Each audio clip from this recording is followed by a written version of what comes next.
Big love and light, everybody. Much respect. Today we are going in off the deep end. We're going to have a cornucopia of black pills on this video. And I often tell everyone how I don't want to be an alarmist and I do not want to trigger, and I do not want to tell anybody to go running into the streets and changing their lives because of something I said. But I'm not going to hold back on this one.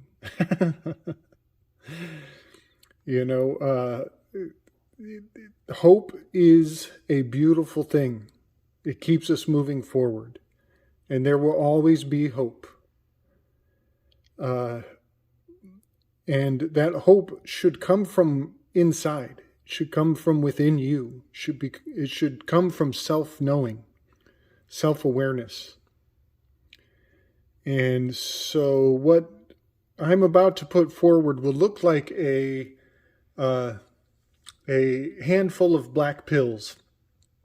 And the beauty of the black pill metaphor is that it tells you to stop taking pills.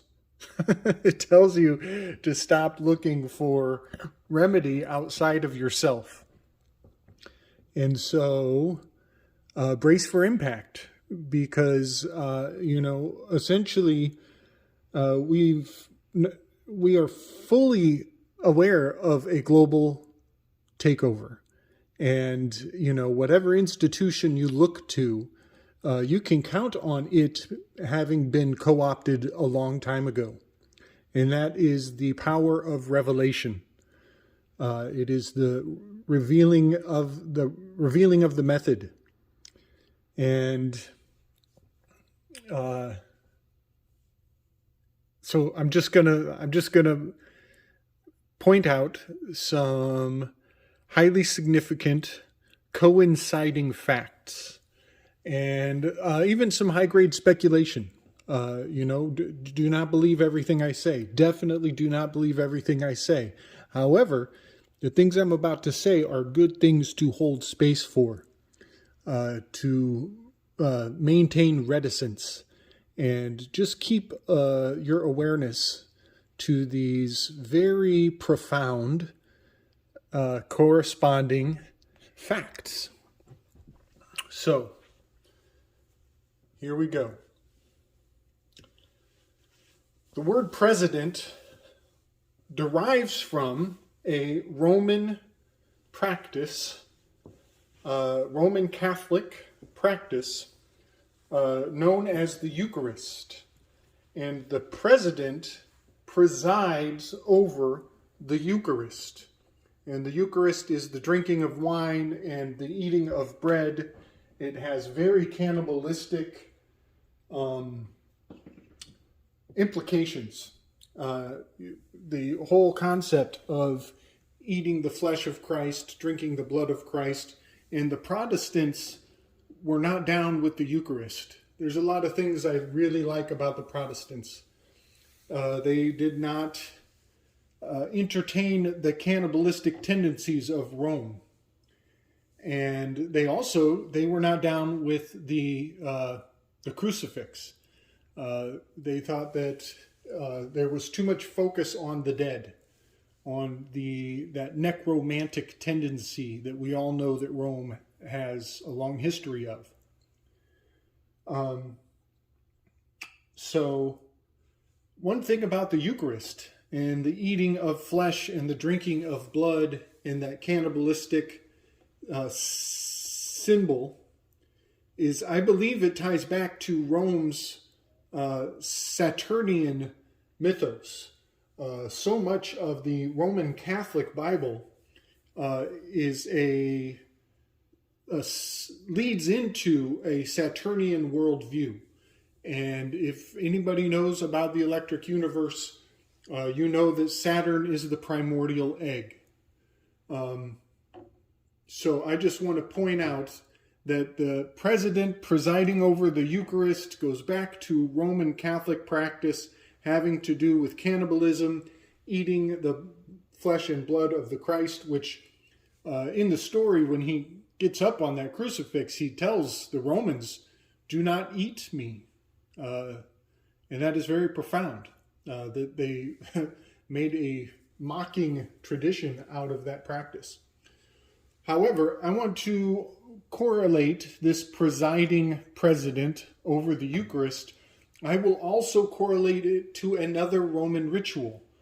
The president, that position, the master of this ceremony, is also used in relation to the reader of the Augeries.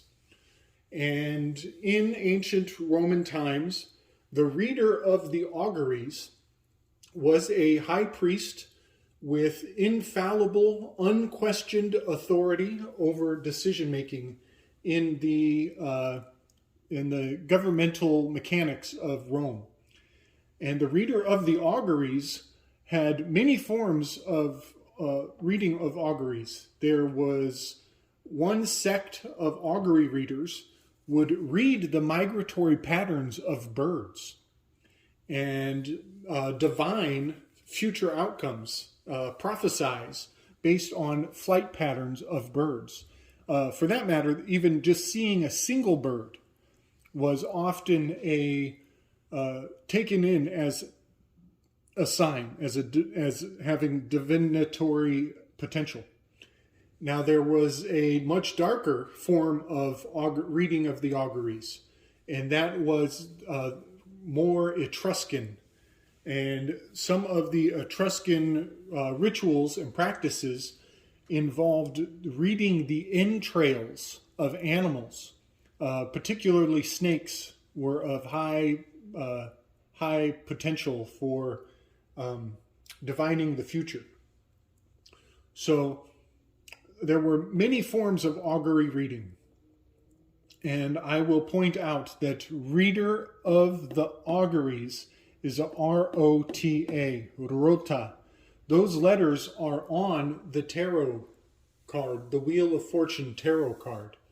And you will see that T-A-R-O, the tarot, is built into this rota, which also means to turn.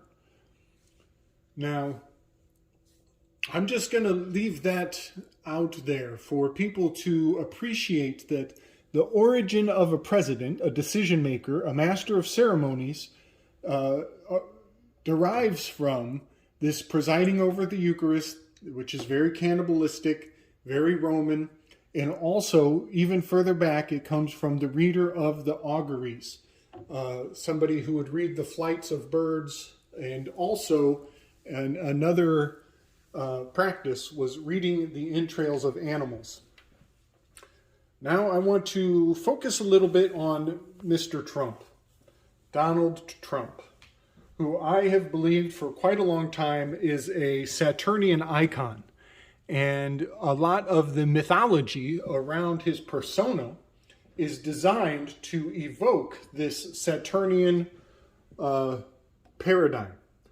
And I can substantiate that in a major way by the fact that we are told that every night he eats McDonald's. Well, anybody who knows about the nomenclature of Mac, it comes from the term son of. So a MacDonald is a son of Donald. It's the child of Donald. And Donald Trump was eating the son of Donald every night. This is highly Saturnian. Everybody knows the myth of Saturn eating his own children.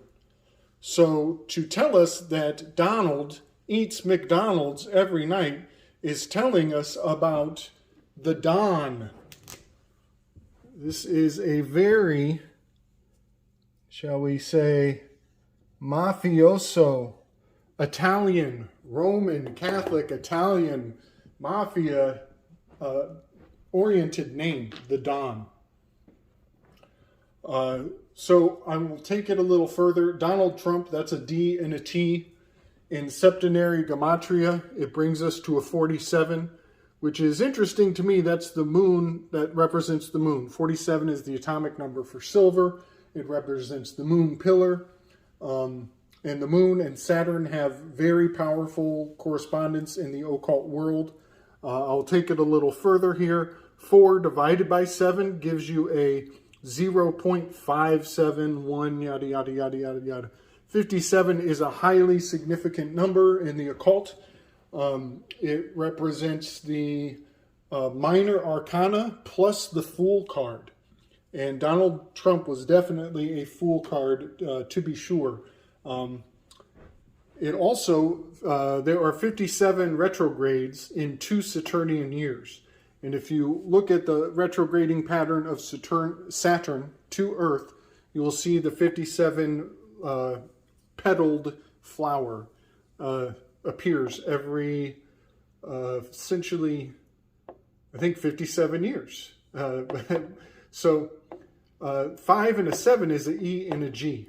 There's your egg.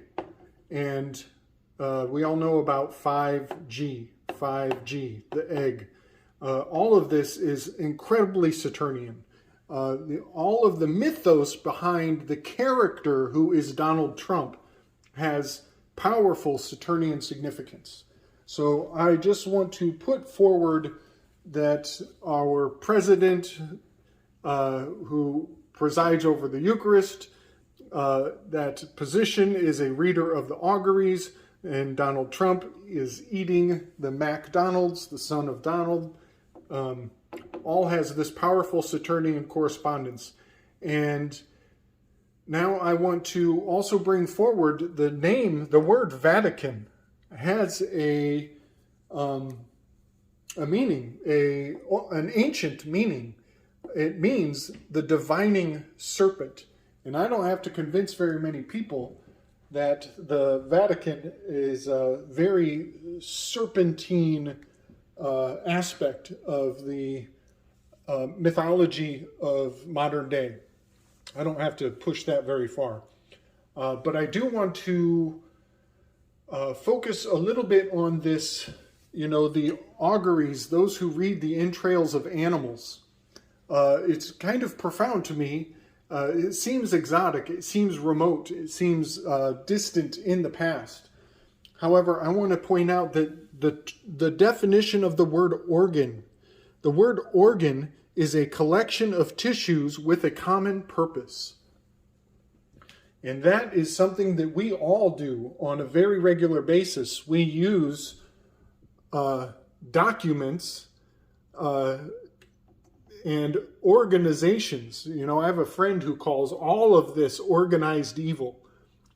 He has one catchphrase. He'll say, organized evil. And I find it amazing that we have this organizations, which we use to document, to keep track of potential outcomes, to predict the future. But oftentimes, people will point out that your birth certificate is evidence of an organization being organized.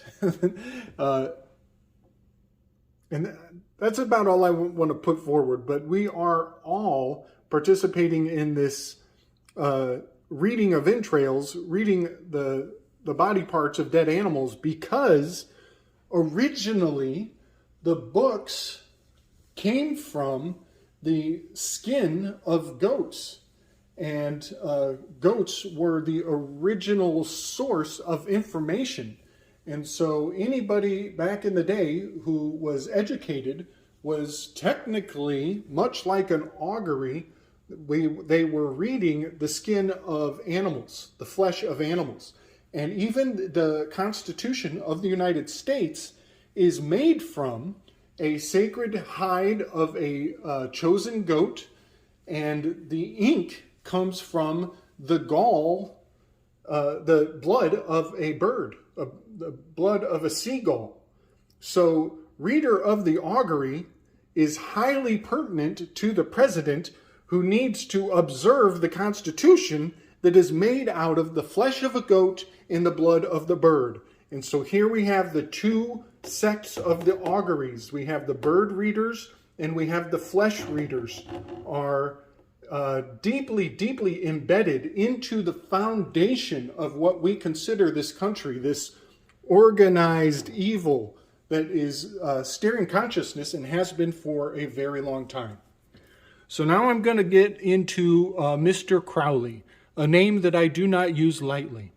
I want to point out that AC, he passed away allegedly. The official record tells us in the year of 47. And we've already dug into 47, the moon pillar, and its correspondence to Saturn.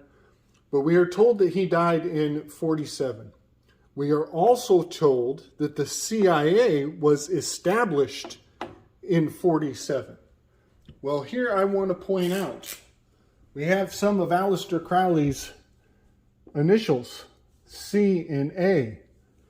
Well, would you be interested to know that Edward, his middle name, has a gematria value of 1, which is a Roman numeral I. So we have Aleister Edward Crowley encoded into the CIA.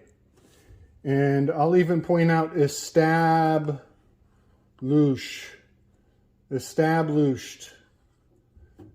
in 47. So I just want to give some cohesiveness to the organization of the evil and keep everybody aware that these systems are very ancient. They are hidden right in front of our nose, in plain sight. And anybody who is leaning on the Constitution, you are hoping that somebody will read the auguries and read the flesh and the blood of the birds and the goats to give you rights, to give you these rituals that will set you free. But you're born with them. You don't need all this system. It comes with being alive. It comes from the source. You have access to all of this regardless of all this ritual. And now the last thing I want to bring forward is something I've mentioned in the Weaving Spiders before, but once you hear it, you will never unhear it. And that is that the CIA, a lot of people will tell you that that's the Central Intelligence Agency. Well, I want to twilight speak that phrase, Central Intelligence Agency. Could it possibly translate in twilight to see, entrail, and tell a jinn's agency? Are we dealing with readers of the auguries? When we deal with the CIA, are they seeing the entrails and telling a jinn's agency? I think they might be. And I just want to put these ideas in your mind so that you know that your rights and your freedom and your hope does not come from these organizations. It comes from within. It comes from the light that you were born with. I hope that wasn't too dark for everybody. Strength and love. And don't give up hope.